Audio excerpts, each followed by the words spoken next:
Merci beaucoup, Émilie. Alors, entre-temps, j'ai vu que Benjamin, qui manquait à l'appel, vient de nous rejoindre.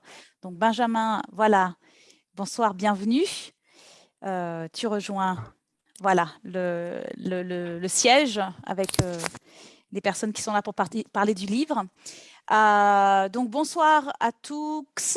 C'est un plaisir d'être là avec vous ce soir pour célébrer la sortie, alors c'est sorti il y a quand même quelques mois maintenant, au début de l'été, mais de cet ouvrage qui s'appelle Queer, avec un S entre parenthèses, et droit international. Voilà, c'est bien, Benjamin, bon élève. Moi aussi, j'ai le mien, mais ce n'est pas le mien en fait, c'est celui de Léna. Moi, j'attends encore le mien, mais bon, j'en ai un dans les mains quand même. Alors, avant de rentrer dans le sujet, on va faire donc, moi je vais faire une première introduction et ensuite je vais donner la parole aux contributeurs qui sont là avec nous ce soir.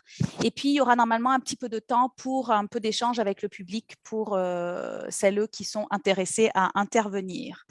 Les questions pourront être posées par écrit dans le chat ou bien sûr en, je crois, levant la main et on vous donnera la parole. Voilà.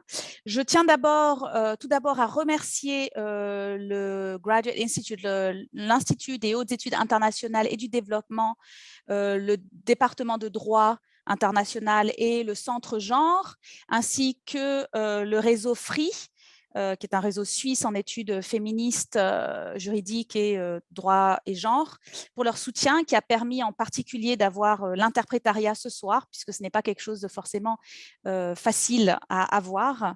Et je remercie justement les interprètes pour leur patience et leurs efforts et leur travail ce soir avec nous. Moi, je m'appelle Bérénice Kafoui-Schram, je suis professeure assistante de droit à l'université de Bahçeşehir en Turquie.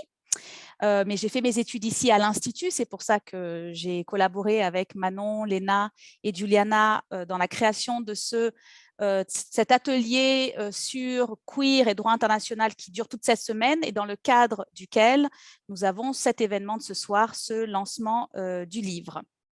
Voilà.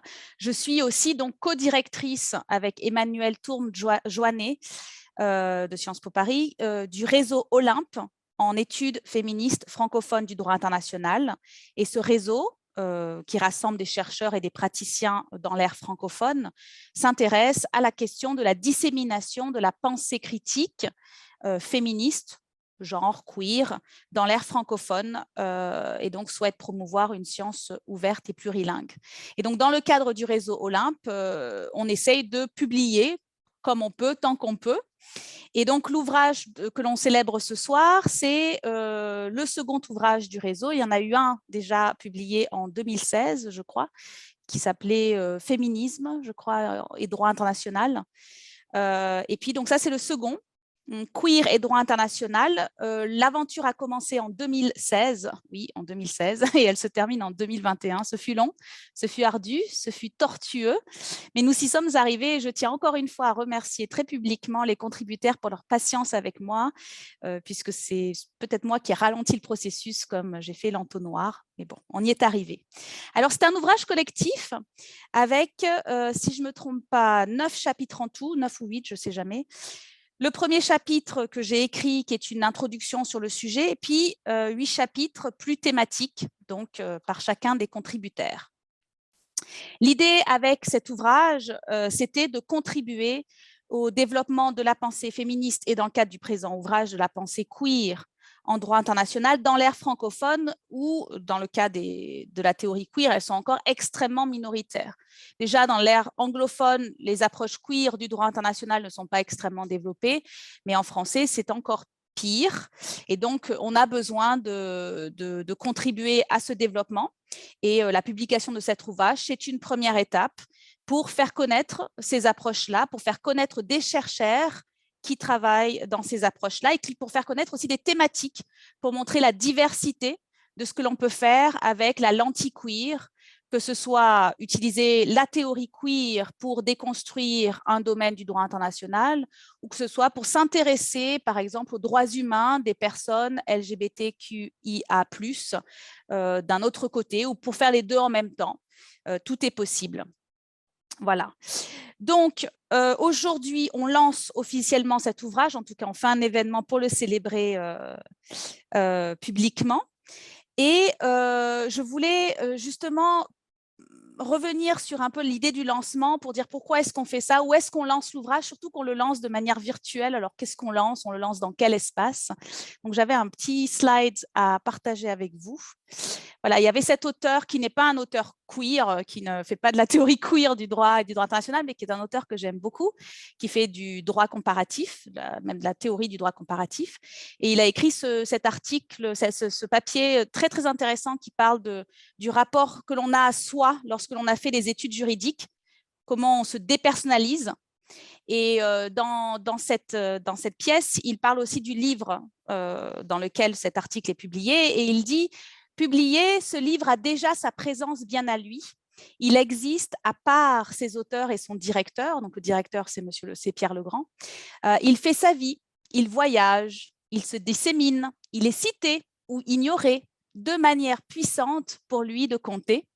Et puis, il aura son âge, son identité se stabilisera. Certaines de ses lacunes seront devenues familières, certaines de ses qualités attestées. Notre livre, cela sera aussi, et à certains égards, surtout ce livre, le recours au déictique voulant marquer la désappropriation qui intervient nécessairement après le sevrage et qu'amplifiera le passage du temps.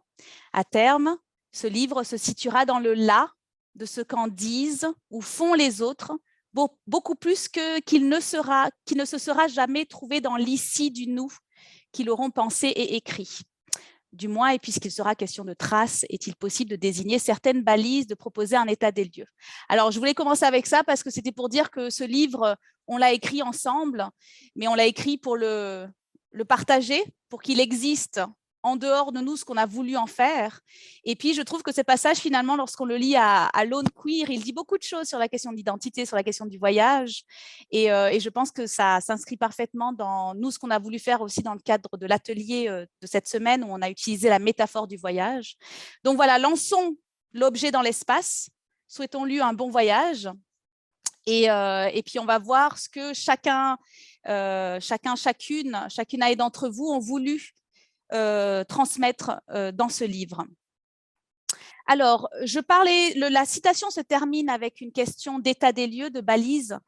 Donc, justement, je vais me donner la parole à moi-même. Je vais commencer rapidement à parler de ce que j'ai fait dans l'introduction, ce qui n'est même pas une introduction, c'était un chapitre en soi, où j'ai essayé précisément de baliser, comme j'ai pu le comprendre moi-même, hein, je ne dis pas que j'avais raison, mais j'ai essayé de faire le meilleur balisage que j'ai pu du domaine des approches queer en droit international. Et je l'ai fait de trois manières. J'ai d'abord essayé de déconstruire ce que queer voulait dire, d'où venait le mot queer, et surtout comment est-ce qu'on utilise un mot anglophone dans une langue étrangère. Comment parler du queer quand le mot lui-même n'est pas un mot de la langue? Est-ce qu'on doit utiliser le mot queer? Est-ce qu'on devrait utiliser un autre mot? Il y a eu des tentatives justement au Canada de traduire le mot, mais elles n'ont pas fonctionné, donc on a gardé queer. Mais je réfléchis là-dessus. Ensuite, je m'intéresse à comment est-ce que le queer est arrivé dans le droit, particulièrement en revenant sur la pensée de Foucault, et puis après, bien sûr, de Butler, et puis tous les autres qui ont suivi. Et puis après, dernier moment, c'est la question du droit international et des développements récents que les approches queer ou l'intérêt pour ce que vivent les communautés queer ont fait au droit international d'un point de vue institutionnel, mais aussi d'un point de vue discursif et, j'allais dire, paradigmatique, comment les revendications des communautés LGBTQIA+, ont permis donc un élargissement, par exemple, du domaine des droits humains, mais comment ces revendications aussi sont réutilisées par certaines nations pour reproduire, affirmer encore plus leur velléité impérialiste, raciste, néocoloniale, etc., à l'aune de « nous avons les bons queers, vous n'avez pas de queer, donc nous devons aller vous enseigner ce que c'est d'être une nation civilisée ». Et là, bien sûr, je fais référence à la notion phénomène d'homonationalisme qui a été décrite par Jasper K. Poir, déjà en 2011. Voilà. Donc, dans ce chapitre, c'est ce que je fais. Donc, si vous êtes intéressé de comprendre un peu mieux ce que fait le queer au droit international, ça peut être un point de départ. Il y a aussi une bibliographie à la fin qui peut vous donner des pistes intéressantes. Et ce qui est intéressant, c'est que, pour finir là-dessus, c'est que lorsqu'on a commencé l'aventure de ce livre en 2016, les Nations Unies elles-mêmes venaient d'accueillir le premier organe qui était consacré premièrement aux personnes LGBTQIA+, c'est-à-dire l'expert indépendant sur l'orientation sexuelle et l'identité de genre. Il avait eu son premier mandat qui avait été donc créé. Et puis, entre-temps, 2019, grâce au lobby de la société civile, des organisations donc LGBTQIA+, son mandat a été prorogé pour 3 ans encore. Donc, ce que je trouve intéressant aussi, c'est que notre livre, finalement, il s'inscrit dans cette progression, dans ce développement des institutions, des normes qui essayent autant que possible de protéger, de soutenir les personnes LGBTQIA+. Et nous aurons justement, et là je fais référence au prochain événement public dans le cadre de notre atelier, la semaine prochaine, nous aurons l'expert indépendant en conversation avec Diane Otto, qui est une des fondatrices, on peut dire, des approches queer en droit international. Donc ce sera une belle conversation, je vous invite à y assister. Voilà, alors je m'arrête là parce que c'est bien assez. Le but, c'était pas de parler de moi. Donc, pour revenir juste sur la méthodologie, nous avons lancé un appel à contribution, nous avons reçu des contributions et j'ai essayé autant que possible de laisser les gens libres d'écrire ce sur quoi ils voulaient écrire. J'ai aussi essayé, il y a une note au début de l'ouvrage qui parle du langage. Nous avons essayé autant que possible aussi d'avoir un langage le plus fluide possible, c'est-à-dire le moins binaire possible, mais la maison d'édition avait ses propres conventions, donc nous avons dû utiliser un système de notes de bas de page, mais je vous invite à faire attention à cela, puisque dans les différentes contributions, le type de langage utilisé n'est pas forcément le même, car nous souhaitions garder la diversité des façons de faire. Il n'y a pas un langage épicène, il n'y a pas un langage inclusif, surtout pas en français, et ils sont tous valables, à mon sens, quand on est conscient de ce que l'on fait. Donc ça, c'est quelque chose que je voulais vraiment mettre en avant. Et dernière chose, c'est que à la fin du livre, vous avez une section qui s'appelle « Pourquoi ?» avec un S. Et ça, c'est un collage de témoignages des contributeurs qui ont été anonymisés, qui expliquent justement pourquoi ils ont souhaité contribuer au livre ou pourquoi ils ont souhaité travailler dans ces domaines de recherche. Parce que je pense que on ne s'intéresse pas aux approches queer ou aux communautés queer en droit international par hasard. Il y a toujours cette fine ligne entre, comme on dit, la science et le militantisme. Et moi, je m'en réclame de faire les deux. Mais je pensais que c'était intéressant aussi de réhumaniser l'ouvrage en disant on est là aussi pour certaines raisons, tout en anonymisant, puisque après, chacun essaie de trouver qui a écrit quoi. Mais voilà. Donc, pour aller maintenant aux contributeurs, on va aller dans l'ordre du livre et on va commencer d'ailleurs par l'illustrateur. Nous avons eu la chance d'avoir une illustrateur qui a accepté de faire une illustration pour l'ouvrage qui se trouve en page de garde. Nous aurions aimé l'avoir en couverture, mais la maison d'édition avait son format et il n'était pas possible, donc nous l'avons mis, voilà, c'est une des premières pages. Je vais l'afficher, je l'ai là. Alors, attendez, je le fais. Voilà. Hop, pardon. Comment je fais ça? Oui, voilà. Donc, voici l'illustration de Sol Paglier et je vais lui donner la parole tout de suite si elle veut bien nous expliquer ce qu'elle a voulu faire avec cette, moi je trouve très belle, et je crois que tous les contributeurs sont d'accord, très belle illustration de notre ouvrage. Tu as la parole, Sol. Merci déjà pour la confiance accordée. Et alors, en fait, moi, j'ai essayé de faire une illustration qui montre des dynamiques, en fait, parce que c'est un peu aussi le sujet du livre. Et donc, quelque chose qui relie les sujets queer et le cadre du droit international. Et voilà, du coup, en fait, l'idée, c'était un peu de représenter ce que les queers ou le queer, comme théorie, font ou peuvent faire au droit. Donc voilà, j'en ai fait une espèce de synthèse qui montre un mouvement. Et alors, je suis partie de quelque chose d'assez tranché, enfin, du coup, dans comment j'ai procédé, donc avec Illustrator. Et donc, je suis partie d'un continuum de rayures noires et blanches que j'ai ensuite complexifié avec un outil de déformation qui existe dans Illustrator, du coup, afin de, voilà, de créer du volume et du mouvement. Et ce qui a donné quelque chose de plutôt organique, enfin des extensions qui se développent et passent devant et derrière les barres, rayures, barreaux, et qui même s'émancipent du cadre, comme en haut, quoi, on peut le voir en haut ou en bas. Voilà, donc du coup, il y a un peu une histoire de décadrage qui peut être interprétée comme est-ce qu'il faut déplacer le focus ou l'élargir, puisqu'il y a une situation de décadrage. Voilà, aussi, il y avait cette idée de rendre, de ne pas savoir en fait quel élément est devant, derrière, en fait, en fonction des pleins et des vides, en fonction du noir ou du blanc, quoi. Enfin, sur quoi on attribue le plein ou le vide. Et du coup, c'est un peu la question aussi peut-être du point de vue, selon quel point de vue on interprète ce que l'on voit ou ce que l'on croit savoir, et comment les vides et les interstices informent aussi les pleins. Et du coup, voilà, du coup, ça fait des formes organiques et fluides qui se développent et qui sont composées aussi, donc finalement de la même matière noire et blanche que les rayures ou les barreaux.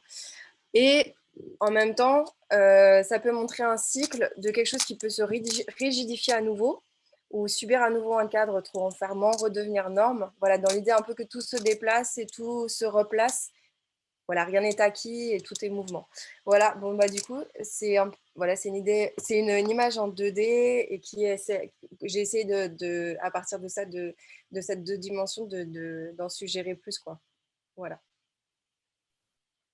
Magnifique, merci beaucoup Sol. J'ai l'impression que en décrivant ton illustration, tu as décrit complètement le mouvement du droit international quand on le regarde à l'aune queer. On a tout dit, c'est bon, on peut aller se coucher maintenant. Les décadrages, les rigidifications, c'est tout à fait ça.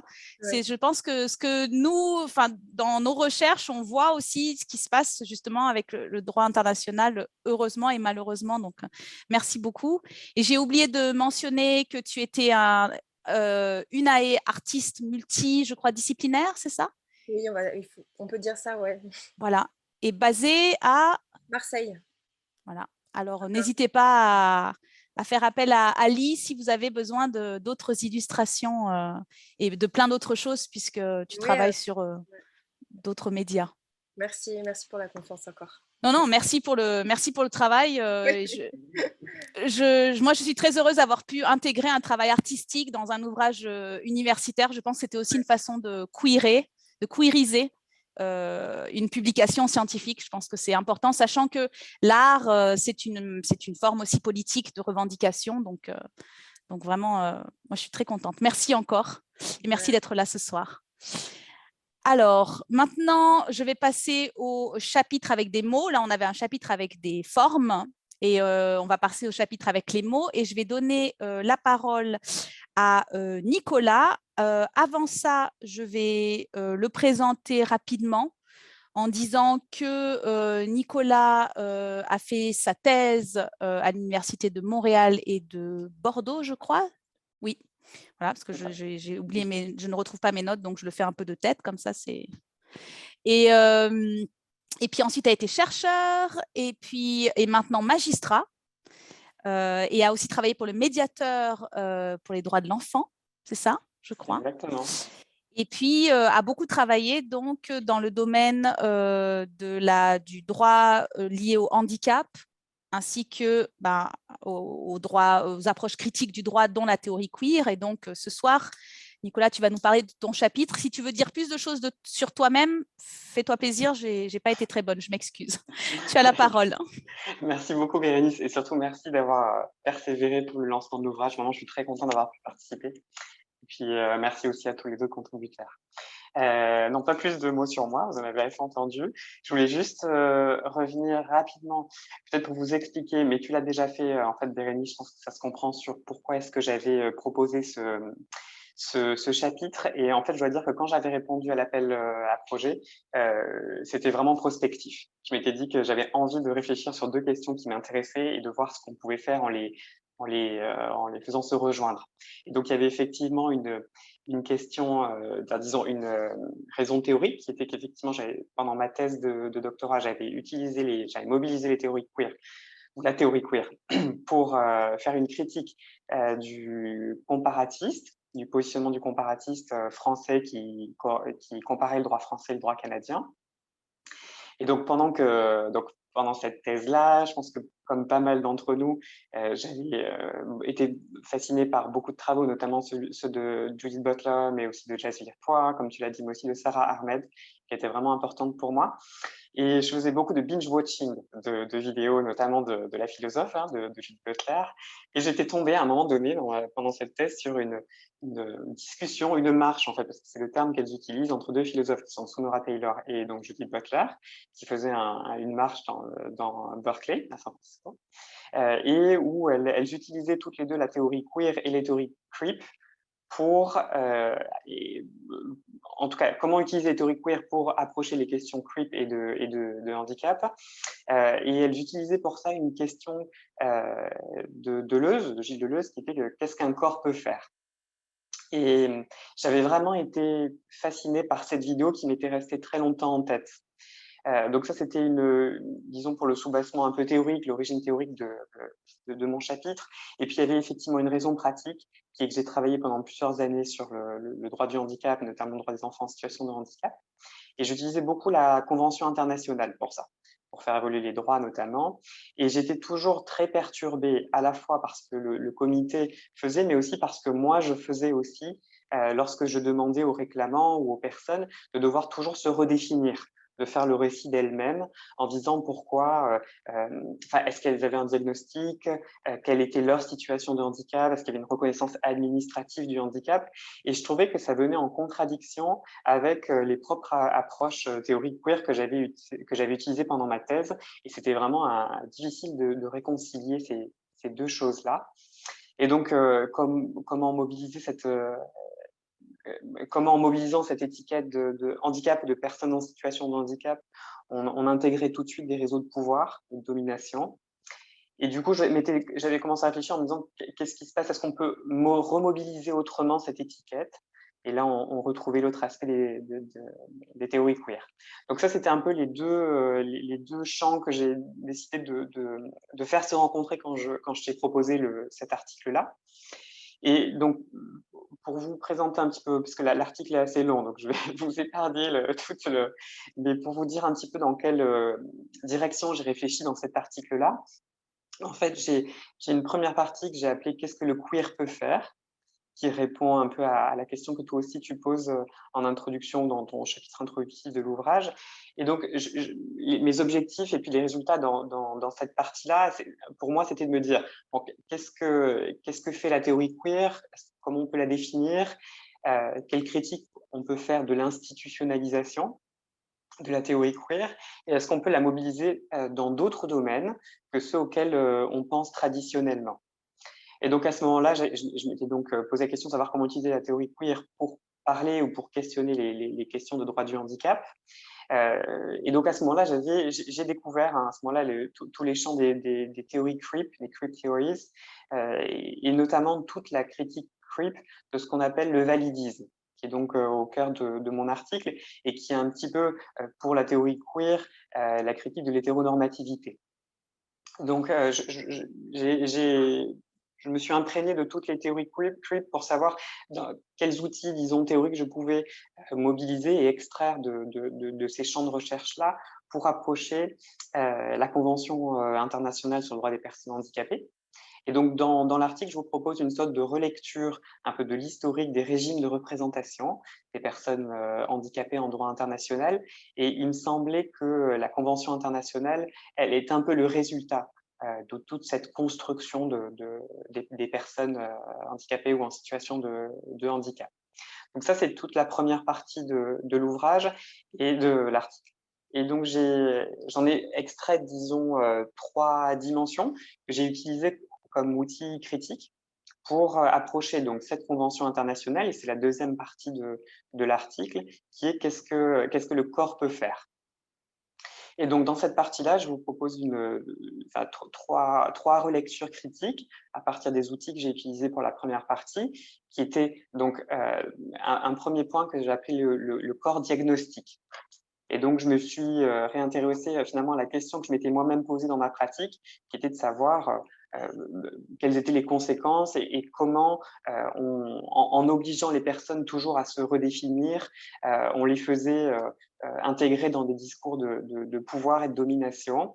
Et donc, j'essaie de savoir comment ça se manifestait dans les travaux du comité des personnes handicapées, hein, qui est donc l'organe qui est chargé d'interpréter la Convention internationale et notamment de faire des recommandations aux États parties à la Convention. Mais également dans le cadre des saisines individuelles, parce qu'on peut saisir le comité de situation. Et donc, je suis revenu sur donc deux aspects de ce travail-là dans cette première partie, et plus particulièrement sur savoir comment le comité faisait à chaque fois pour redéfinir sa propre compétence. Donc là, une compétence rationnée matérielle, en obligeant toujours les personnes le comité lui-même obligeait les personnes à toujours redéfinir quel était leur handicap. Et donc, à partir de là, je me suis aussi intéressée sur les processus de régulation, la catégorie handicap ou non handicap dans les travaux du comité. Je ne vais pas plus loin, mais en tout cas, voilà, j'ai essayé dans cette partie-là de déconstruire la mobilisation de l'étiquette par le comité lui-même et les mécanismes de passage de frontières qui me semblaient, qui sont toujours intéressants, pour moi en tout cas. Après, j'ai utilisé une catégorie. De toute façon, je vais bientôt terminer. Ou alors, tu me dis que c'est super ou que c'est 2 minutes. Du coup, j'ai une autre partie dans cette qui est sur ce que j'appelle le corps néolibéral.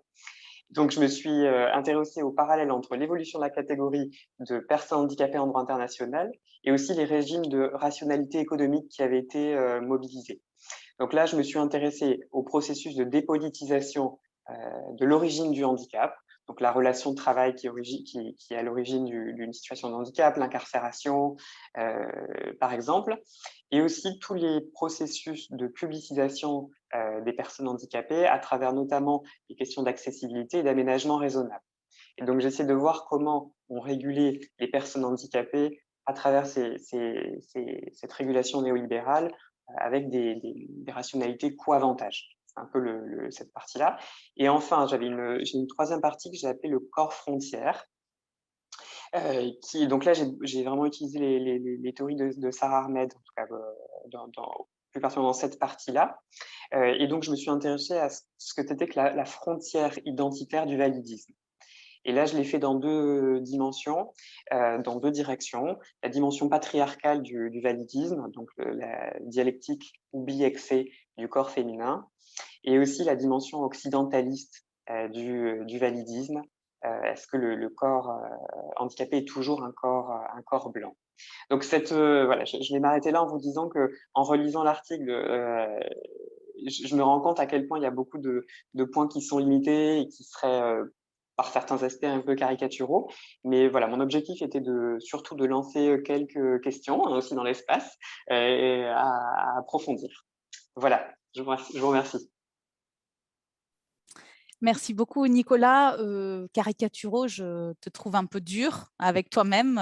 Non, je pense que tu lances de très belles pistes dans l'espace et j'espère que d'autres les poursuivront. Merci beaucoup.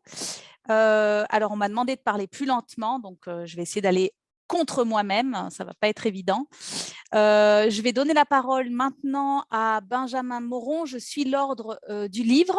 Donc, lorsque j'aurai des ouvrages pour lesquels on n'a pas de contributaire ce soir, je citerai quand même le titre, mais là, nous passons directement, c'est le chapitre suivant, à Benjamin Moron. Et comme je ne suis pas très bonne pour introduire les gens ce soir, je vais le laisser se présenter lui-même et je lui donne 11 minutes pour parler.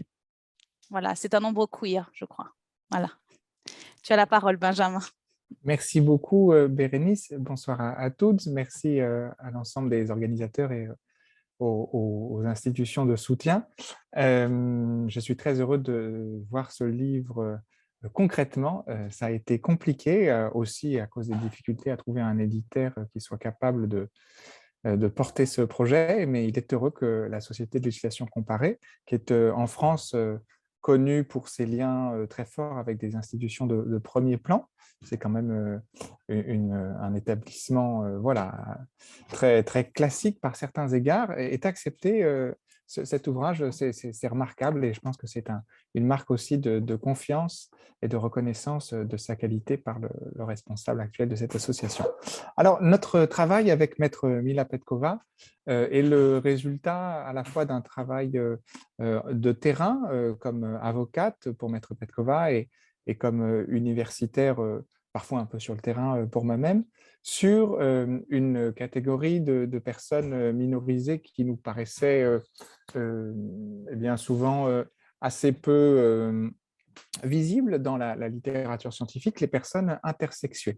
Donc, ni Maître Petkova ni moi-même ne sommes des personnes intersexuées, mais nous avons eu la chance d'être marqués par quelques rencontres qui nous ont conduit à penser que ces personnes méritaient sérieusement que le droit interne et international change pour que leurs droits soient mieux respectés. Et donc, dans ce papier, ce qu'on a essayé de faire, c'était de montrer que le droit international, théoriquement, était très protecteur de ces personnes, tout comme les droits internes, mais que finalement, ça ne marchait pas bien. Et on a essayé de comprendre pourquoi ça ne marchait pas bien. Donc, toute la première partie de notre article réfléchit sur l'universalisme des droits humains et notamment sur l'universalisme sur les textes de la Déclaration universelle des droits de l'homme en se demandant mais, est-ce que ces textes, qu'est-ce que ça donnerait si on les appliquait aux personnes intersexuées? Alors, l'un des problèmes que rencontrent les personnes intersexuées, c'est-à-dire ces personnes dont les caractéristiques physiques ne correspondent pas aux stéréotypes, aux normes dominantes d'un corps mâle ou femelle, il nous a semblé que ces personnes, aujourd'hui, subissaient des traitements médicaux pour essayer de les faire rentrer dans la catégorie du mâle et de la femelle, des traitements médicaux qui, au regard du droit international, pouvaient être qualifiés de traitements inhumains et dégradants et d'actes de torture. Donc, ce sont des actes qui, en principe, sont interdits par la Déclaration universelle des droits de l'homme. Et on a essayé de montrer en quoi ils pouvaient être qualifiés de mauvais traitements et sans doute voilà, d'actes de torture. Donc, il y a toute une partie assez technique, pas forcément intéressante, mais qui consiste à se demander, quand on a des actes médicaux, comment on fait pour se demander s'ils sont qualifiables de mauvais traitements ou s'ils passent au contraire le filtre. Donc, bon, ça, ce n'est pas très intéressant, à part pour des juristes qui s'intéresseraient vraiment à la technique du contenu matériel de l'article 5 et son pendant qui est l'article 3 de la Convention. Ce qui est peut-être plus intéressant, c'est pourquoi est-ce qu'en droit français et dans les autres droits, quand ces droits humains sont invoqués, ça ne marche pas? Qu'est-ce qui fait que ça bloque? Et là, on a fait un peu un case study, une étude de cas à partir de notre expérience française.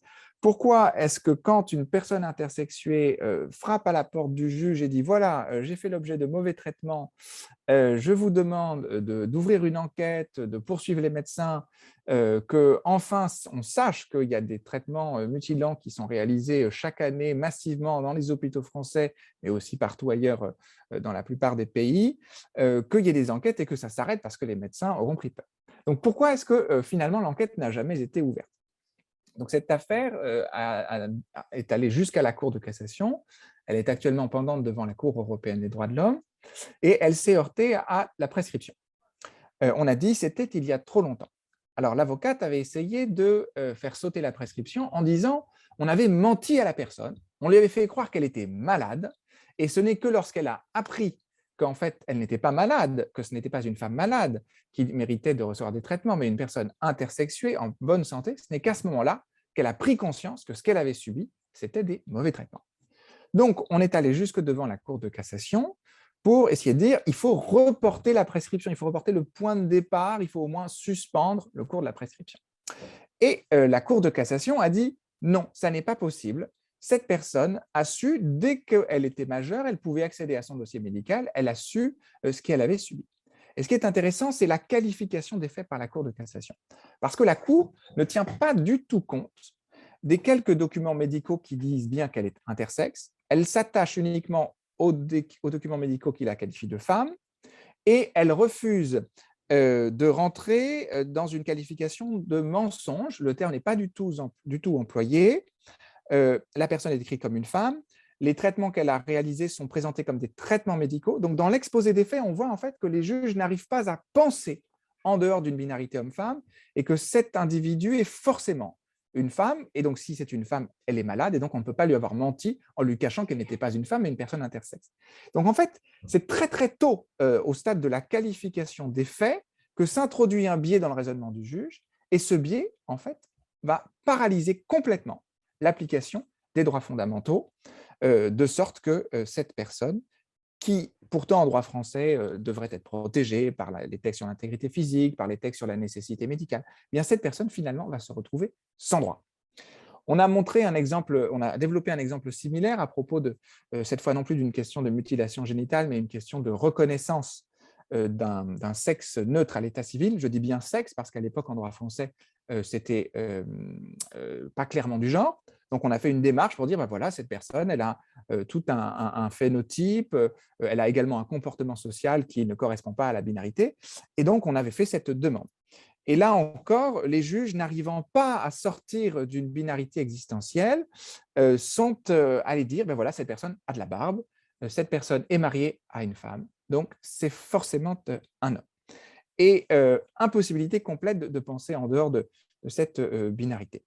Bon, mais je crois que l'exemple des mutilations génitales est encore plus clair parce qu'on voit vraiment le biais, alors que dans l'affaire du sexe neutre, il y avait une volonté claire de ne pas reconnaître le sexe neutre. Ça a été dit a posteriori par la magistrate qui avait rapporté l'arrêt, qui a dit qu'il fallait qu'on trouve quelque chose pour rejeter cette demande.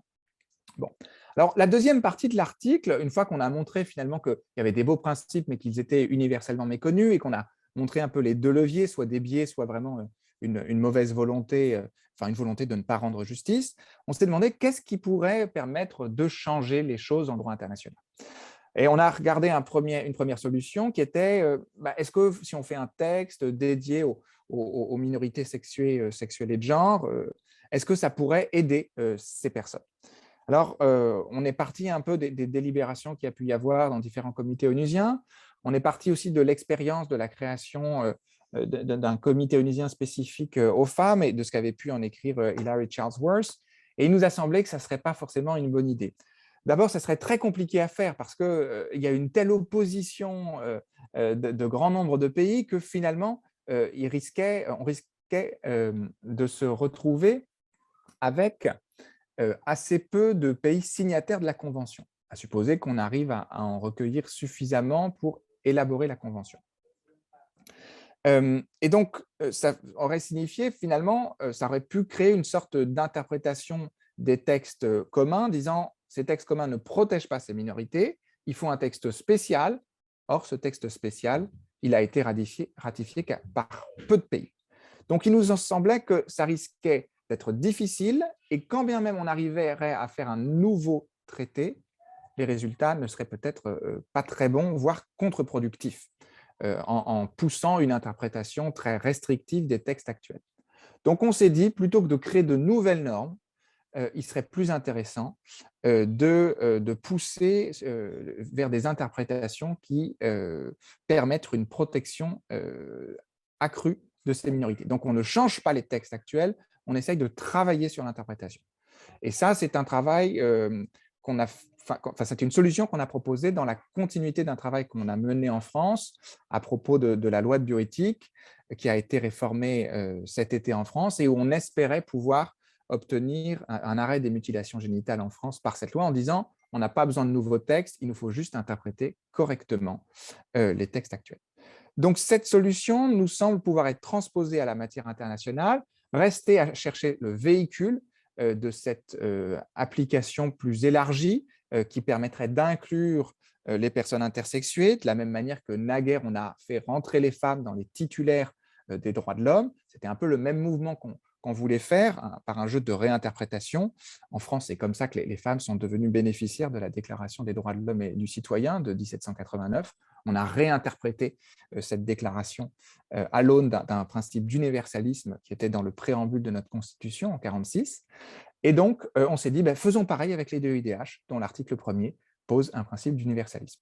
Et donc, on est allé regarder un petit peu si cette solution avait commencé à être intégrée, et on a vu qu'effectivement, à quelques endroits, l'ONU avait lancé toute une campagne de communication autour de cet article 1er sur l'universalisme, pour essayer de dire, voilà, ça s'applique à tout le monde, y compris aux personnes intersexuées. Voilà en quelques mots notre article avec Maître Petkova, et on espère qu'il contribuera à faire connaître un peu mieux les violations massives des droits humains et les réponses qui pourraient être apportées à ces violations. Merci encore à toutes. Merci beaucoup, Benjamin. Et donc, on va suivre à travers toi, on espère, la suite de l'affaire qui est donc maintenant pendante devant la Cour européenne des droits humains. Peut-être pour le prochain ouvrage Olympe, ce sera le chapitre en question. Je te taquine, je ne t'embêterai pas plus. Merci, merci. Alors, je continue dans l'ordre du livre. Ensuite, nous avons un chapitre aussi à deux auteurs qui s'intitulent, et qui ne sont pas là ce soir, qui s'intitule « De l'Orient à l'Occident ». Possible subversion du binarisme sexuel à la lumière du droit international. C'est un chapitre par Licia Bosco-Damus et Motahare Fatisalou, donc qui s'intéresse à l'Iran, la situation en Iran, et comment est-ce que les droits des personnes homosexuelles ont été qualifiés, et comment est-ce que ce binarisme sexuel est en tension entre des conceptions dites occidentale de ce que c'est être une personne gay, quels sont les droits qu'on devrait avoir, et puis une conception plus orientale liée par exemple au droit de la charia. Ensuite, nous avons un autre chapitre écrit par Ahmed Hamillah qui s'appelle « Traduire les persécutions, le traitement des demandes d'asile liées à l'orientation sexuelle en Europe ». Donc, comme son titre le dit bien, le chapitre s'intéresse à comment, un peu comme ce que vous avez fait, Benjamin et Mila, et un petit peu Nicolas aussi, c'est regarder comment est-ce que l'institution politique et juridique va imposer un récit de l'identité à la personne queer, qui va forcément donc rigidifier une identité qui peut être des fois juste, mais souvent fausse, et qui va, dans le cadre du chapitre d'Ahmed, qui va des fois forcer les personnes queer à pas inventer des récits, mais à raconter l'histoire qui va faire en sorte qu'on leur donnera le statut de protection dont ils ont besoin. Et donc, il y a toute cette tension aussi entre le récit personnel, individuel, et puis le récit que l'institution veut entendre et pourra entendre, comme tu disais, Benjamin, par rapport à l'affaire où la personne disait « on m'a menti » et puis la Cour n'était pas capable d'entendre le mensonge. Le chapitre suivant est aussi un chapitre à deux voix, écrit par Jemila Caron et Ferdinando Miranda, et s'appelle AP Garçon et Nico contre France. Donc, c'est un arrêt très connu de la Cour européenne des droits de l'homme. Et c'est un arrêt que Jemila et Ferdinando proposent de réécrire selon la perspective de genre et de sexualité en droit. Donc, elle s'intéresse à regarder l'arrêt comme il a été et comment est-ce qu'il aurait pu être réécrit en prenant mieux en compte les besoins des personnes qui ont fait la requête et un résultat qui leur correspondrait le mieux. Et ce chapitre s'inscrit dans la lignée des projets de réécriture féministe des jugements en droit interne et aussi en droit international. D'ailleurs, Jemila, qui n'a pas pu être là ce soir, m'a demandé de vous faire part du fait qu'elle était en train d'essayer de commencer un projet dans l'ère francophone de réécriture féministe de jugement, féministe, queer et autres, toutes les approches critiques. Donc, n'hésitez pas à prendre contact avec elle. J'essaierai de continuer à relayer des informations, mais c'était l'occasion. Puisque les projets jusqu'à présent de réécriture féministes et critiques ont eu lieu en général dans l'ère anglophone. Voilà, donc il est temps que ça arrive dans l'ère francophone. Et puis on arrive au dernier chapitre, mais pas le moindre, pour lequel nous avons une AE contributaire ce soir. Donc c'est le chapitre écrit par Sabrina Ragone et Valentina Volpe et qui s'intitule « Le droit à une vie familiale gay en Europe ». le rôle des cours nationales et de la Cour européenne des droits de l'homme dans la reconnaissance des unions de même sexe. Valentina, je te laisse te présenter et présenter ton travail collaboratif. Merci. Merci. Merci, Berenice. And I'm really sorry to switch to English, this beautiful musicality that we are having so far, but it's a bit my working language and I feel a bit more comfortable. So thanks a lot to Emily for the translation in case of need. So this chapter actually has a kind of long history, and we are really glad that somehow his life continued and could get updated over the years, because it started actually immediately after an important judgment of the European Court of Human Rights, that is the Oliari case. That was a case essentially where the court for the first time condemned a country, in this case, Italy, that is moreover the country from where both Sabrina and myself are from, for a violation by omission, that is a strong position for the court, for the lack of a legal framework for the recognition and protection of same-sex couples. This is a bit the starting point of our reflection, and our reflections reflect as well our identity as a scholar, because I'm mostly interested in the vertical dimension, I mean, from the global level to the national level.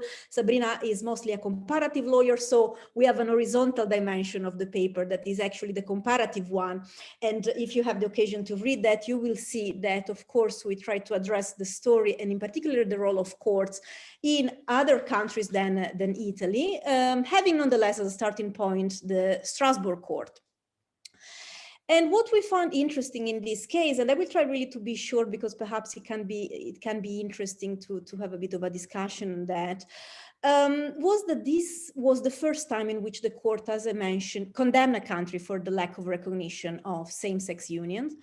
The case, moreover, has been somehow successful because Italy, 1 year after, in 2016, adopted a civil union framework. So we are really in a case in which we have a positive influence of a global actor, regional actor at the domestic level. And it's also a case that, in order to give you a bit of a perspective on the follow-up, because I was really happy to see that what happened 2 months ago with a similar case concerning Russia, is a case that made jurisprudence.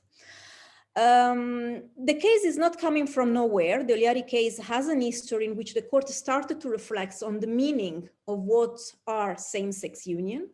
While on the one side, the court continues to affirm since 2010 that the European Convention of Human Rights does not impose a recognition of same-sex marriage, it starts to recognize that countries have a positive obligation to introduce some forms of legal protection and recognition of same-sex unions. We ended our chapter actually interrogating ourselves on what would have been the future of this judgment of 2015, because the judgment, if you have the occasion to read that, it seems to be very tailored for the Italian context, right? The court stressed very much the fact that there were judgments of the Italian Constitutional Court, and Sabrina wrote very beautiful pages about that, that judgment, of the Court of Cassation, of the Italian society, saying that the Italian society was ready for having this kind of legal recognition. But what I found fascinating, and probably this can be also a kind of reflection for a future volume for Olympe, is that actually adopted this judgment also in 2 months old, was July 2021, for a case concerning Russia, where exactly we don't have the same society. The court recognized openly that there are forms of resistance in Russia and level of population and politics, even a constitutional amendment against gay marriage, and nonetheless the court stick to the jurisprudence. Now, in our reading, the most important thing, and we close here, maybe we can have a bit of an exchange on that, is that in 2010, I think that we think that Oliari has been just the natural consequence of a radical move that the court did in another judgment 10 years ago, 11 years ago.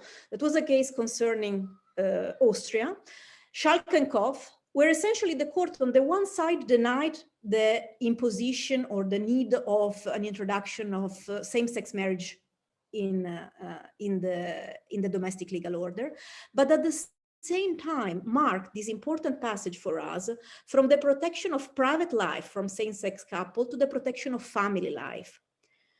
So Article 8 really moves from classic, rights inside the closet to rights outside the closet. I mean, what there is of most social than the protection of family? What is more in the society than say you have the right to family life?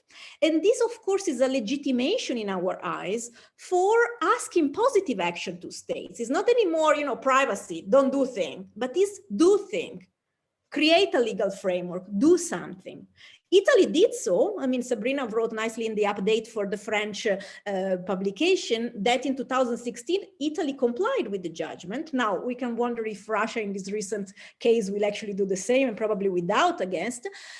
But I think it's meaningful that the court stick to the jurisprudence and actually has a very short judgment, Fedotova versus Russia of July 2021, just to say now it's clear that this is the path. Now it's clear that this is what has to be done. So I find all this very fascinating, and we thought was, again, a way to contribute into a certain kind of debate. And we're really happy that Berenice, you invited us to join to this publication. Initially was an article published in 2016 on the German Law Journal, but we had the occasion to reflect more, to see the new jurisprudence, the fact that this is really a developing field for the court.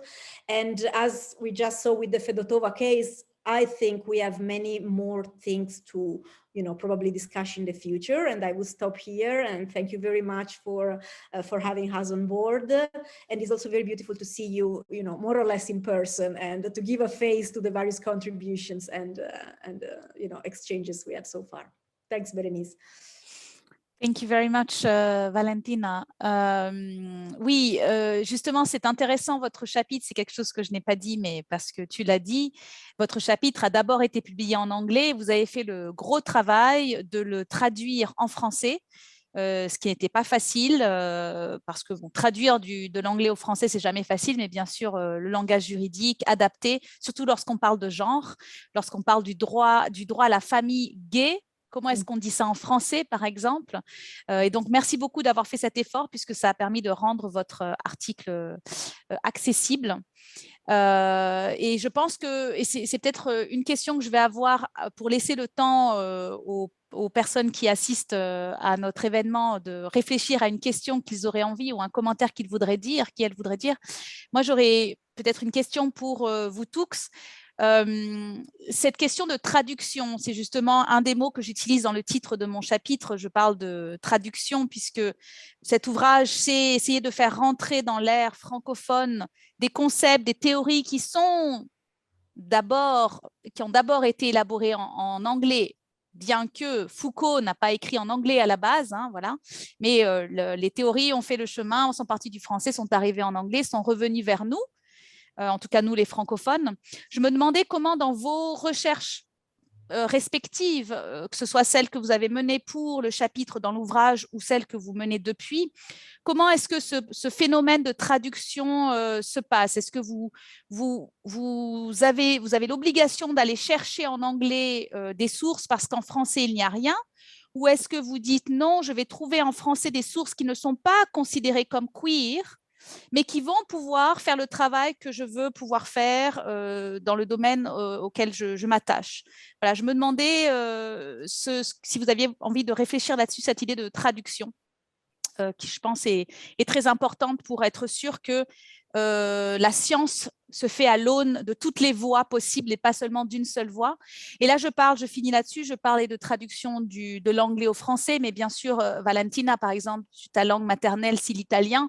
Donc, que se passe-t-il dans cette ère linguistique, moi, à laquelle je n'ai pas accès, ou dans les autres aires linguistiques que peut-être Benjamin ou Nicolas, dans lesquelles ils travaillent, je ne sais pas, mais la question est globale, de la traduction depuis l'anglais, la lingua franca de l'université, dans les autres aires linguistiques un peu délaissées. Voilà. Est-ce que quelqu'un veut se lancer?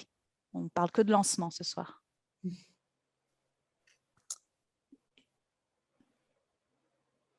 Ah oui, Benjamin, merci. Tu nous sauves. Ma connexion est instable, je coupe la vidéo, peut-être ça marchera mieux. Dans mon cas, la connaissance de travaux sur l'intersexuation, elle s'est faite d'abord en langue française, Et c'est après que j'ai rencontré la littérature anglo-saxonne, à un moment où j'avais déjà plus ou moins adopté une terminologie française. Mais c'est vrai que la question s'est posée, qu'est-ce que je fais avec les termes queer notamment?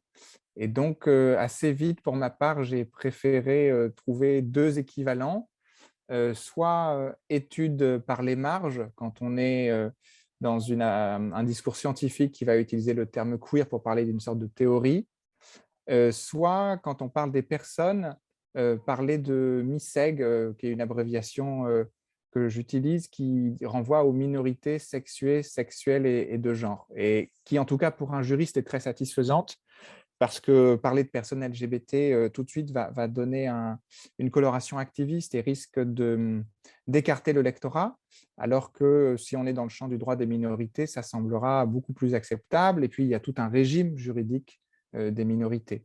Donc voilà, moi, les petites difficultés de traduction que j'ai rencontrées et comment j'ai essayé de les régler à mon niveau. Merci, jolie stratégie. Et je réalise d'ailleurs que ma question était posée de mon point de vue qui est biaisé, où moi je suis d'abord rentrée en contact avec ces théories depuis l'anglais, ensuite je suis arrivée au français et j'ai fait l'hypothèse que c'était le cas de tout le monde, mais ce n'est pas le cas et je suis bien contente. Nicolas, comment c'était pour toi? Alors, du coup, c'est ce que j'allais te dire aussi, enfin, avant ta question. Moi aussi, je les ai approchés qu'en anglais, exclusivement. Et du coup, ça m'avait obligé à faire tout un travail de traduction pour la thèse qui était très compliqué, parce que j'arrivais pas ça fait quand même quasiment 10 ans, et à ce moment-là, il y avait très peu de... Enfin, il y en avait, mais pas beaucoup quand même, qui étaient traduits. Et je trouvais que les traductions reflétaient pas vraiment ce que moi, j'avais compris ou lu, en tout cas en anglais. Et je voulais vous faire part aussi d'une anecdote, qui était que j'avais beaucoup travaillé aussi sur Merleau-Ponty et sur la phénoménologie de la perception. Là, dans le message, c'était grâce à Sarah Ahmed. Et je m'étais rendu compte, donc il y avait un ouvrage que j'avais lu en anglais et je n'avais pas lu en français, alors que pourtant il avait écrit en français. Mais comme j'avais approché ces théories à travers l'anglais, ça m'avait obligé enfin, je l'avais lu en anglais. Et je m'étais rendu compte après, en lisant la traduction, que en fait, dans la version anglaise, on retrouve le terme queer dans la phénoménologie de la perception de Merleau-Ponty. Et voilà, exactement. Et en fait, qui était traduit en français par oblicité et oblique. Et je trouvais que c'était vraiment intéressant, ce passage-là, pour le coup, du français à l'anglais au retour au français. Donc, voilà. Incroyable, les passages, les ouvertures, aussi les pertes peut-être qui se passent, parce que passer de queer à oblique, qu'est-ce qu'on a manqué sur le chemin? En plus, Merleau-Ponty, comment lui l'aurait-il traduit? Comment lui l'aurait-il dit? Oui, très intéressant. Alors maintenant, Valentina, justement, veut réagir. Oui, merci. But in reality, I think you mentioned that. I think that jumping through 3 languages, on the one side, is enlightening because you really see the capability of expression each language has, but at the same time, it's been so hard. It's been so hard to translate, moreover, in a language that was not my native one, because I was translating from English into French, even with the help of numerous native speakers. English is nonetheless a very synthetic language. This is the strength of English. And passing from this kind of skills of the English language to the much more, romantic, or in any case, Latin, skills of, characteristic of the French language, has been super, super challenging. And certain passages, I'm still not sure they convince me fully, right? And you really see the limits and you have to think differently. And this is something we don't realize. Translation, I had so much respect after that for all the people that do translation in life, because I really realized what kind of enterprise is thinking with 2 different souls in a certain manner, right? So, yeah. Oui, merci. Oui, alors merci encore aux interprètes ce soir, parce que, et je vais faire une petite note là-dessus, justement, nous avons essayé de trouver des interprètes qui étaient capables de traduire une conversation qui était à la fois juridique, mais aussi qui était bien sûr une conversation sur le genre à propos des approches queer. Et il n'y a pas beaucoup d'interprètes qui sont capables de faire ça, et on remercie Emily et Candice d'exister, parce que, en effet, si on peut-être on avait pris la mauvaise interprète, eh bien, notre conversation pourrait être très différente, que ce soit pour les anglophones qui écoutent ce soir ou que ce soit pour les francophones quand ils t'écoutent, toi, Valentina. Et donc, la traduction, c'est une mise en abîme constante, tout à fait. Alors, je vais donner quand même la parole un peu au public. Est-ce que quelqu'un aurait une question, un commentaire, une réaction par rapport à l'ouvrage, par rapport aux présentations qui ont été faites? N'hésitez pas à lever la main. Je vois une main levée. Ah oui, Manon, non? Non, c'était une fausse main levée. J'ai Manon à côté de moi, j'ai la chance. Est-ce que quelqu'un d'autre? Une question? Est-ce qu'il y a des questions dans le chat, peut-être? Non? Ah, Valentina, tu relèves la main. Est-ce que je peux poser des questions aux intervenants aussi? Ok, super. Actually, my question was for Benjamin. I was really interested about all the question about intersexuality. And I was really wondering if I follow correctly the argument in France, the fact of, you know, bringing médecins, doctors before justice for that. And if this doesn't affect in reality or putting into question more radically what is l'intérêt supérieur de l'enfant at the end of the day. Because I think this discourse is fundamental and affects also the parents at this point, not only the medical doctors. On the one side, you think parents want to normalize as much as possible the life of children. And then doctors said this is the right things to do. But then this, I think, put into question what is the best interest of the child. So this is something, of course, affecting international law, affecting domestic law, affecting many levels of analysis. And I really would like to know your opinion about. Would you, is it possible to answer in English or French would be better? Okay, so I will go in English. We didn't encounter this notion in our litigation because our strategy was based on an absolute right, where the notion of best interest of the child is not very much relevant in the legal reasoning. But if we had brought a case on, for instance, Article 14 on discrimination or Article 8 on privacy, then we would have needed this notion. And indeed, what we can see is that in France and in all the other countries, the interest of the child is not taken seriously because it is always the interest of the parents, the interest of the society, the interest of the doctors who goes first. So this is a first answer. And another answer, which is quite interesting because it's a general issue, is how do you determine the best interest of a child who cannot speak? Which method should you use? So I've addressed a little bit this question when looking at what would be the consent of a child and the link with the medical necessity of this act.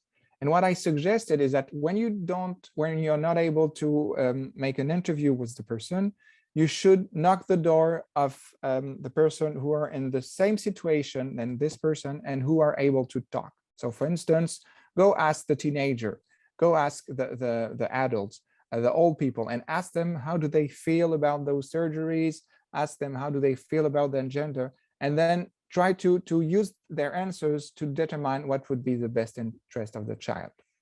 So these are the few elements I could tell you to answer your question, but thank you for this. Merci. J'ai une autre question pour toi, Benjamin. Tu as de la chance ce soir, qui a été posée dans le, dans le chat. La question, c'est pourquoi justement étudier la Déclaration universelle des droits de l'homme en particulier et pas un autre instrument juridique pour s'intéresser à la situation des personnes intersexuées? Alors, le choix de passer par la DUDH était lié à notre volonté avec Maître Petkova de produire un texte qui puisse être utilisé partout dans le monde. Et donc, la première partie de l'article, dont j'ai dit qu'elle n'était pas très intéressante pour des universitaires, en revanche, elle est très intéressante pour des activistes parce qu'elle peut être déroulée dans tous les pays du monde, alors que si on avait utilisé un texte national pour faire cette démonstration, bon, d'une part, je l'avais déjà fait pour la France, donc ça ne servait à rien de le refaire, mais surtout, ça aurait été très limité. Pareil, si on avait choisi de faire la démonstration sur la Convention de sauvegarde des droits de l'homme et des libertés fondamentales, ça n'aurait eu de pertinence que pour l'Europe ou les comparatistes. D'où le choix de passer par la DUDH, même s'il est vrai que comme il n'y a pas de jurisprudence sur l'article 5 rendu par une cour de l'ONU, après, on a mobilisé des éléments de droit comparé et de la Convention de sauvegarde des droits de l'homme et des libertés fondamentales, mais il nous semblait que tous ces éléments qu'on a mobilisés pouvaient être transposés dans l'article 5 et donc ça pouvait donner une portée mondiale à l'argumentation qu'on proposait.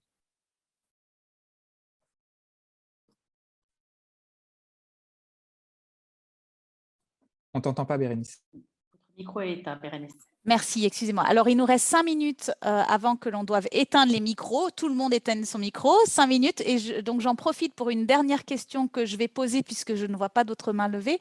C'est pour rebondir sur ce que Benjamin disait et pour l'ouvrir aux autres contributeurs.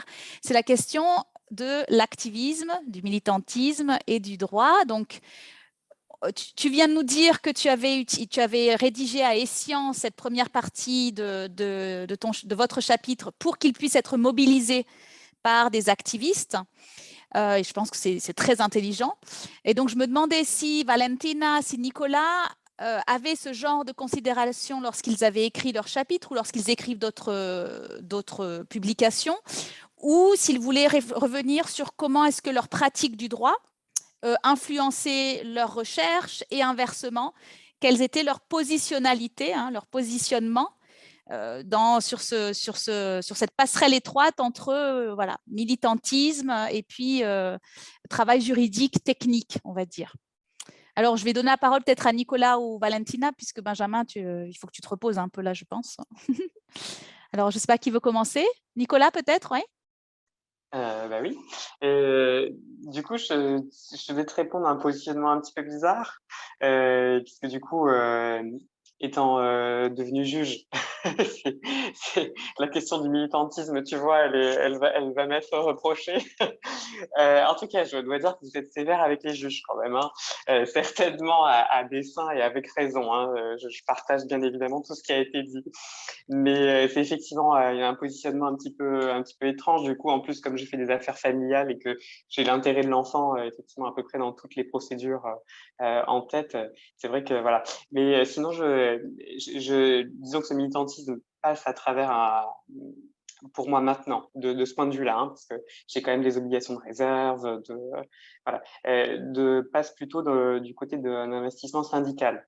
Et je fais partie du comité de rédaction d'une revue de magistrats en France, qui est un syndicat qui est orienté à gauche, hein, et qui produit une revue qui est une revue critique. Et du coup, que ce soit dans les travaux du comité ou dans les articles qu'on peut proposer, c'est aussi l'idée d'envoyer des questions et des recommandations aux collègues magistrats, mais aussi plus généralement, hein, parce que c'est aussi à destination des avocats ou des professionnels du droit. Donc, je dirais que là, maintenant, ça s'oriente plutôt de ce point de vue-là, en tout cas, cette orientation. C'est bien, c'est puissant, hein. Au cœur du système, on envoie des questions qui atteignent peut-être plus directement ceux qui ont un certain pouvoir. Donc, c'est bon à savoir. Valentina, pour finir, alors. Merci. On my side, well, I think I'm going a bit in the direction of what Benjamin was perhaps mentioning before as well.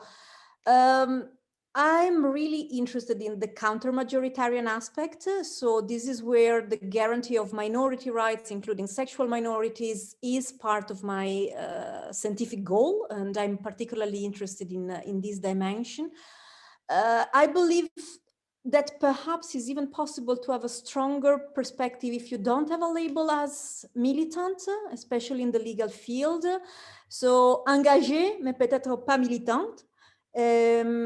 But of course, I believe that what we do as legal scholars is political, is always political, and this implies responsibility and engagement.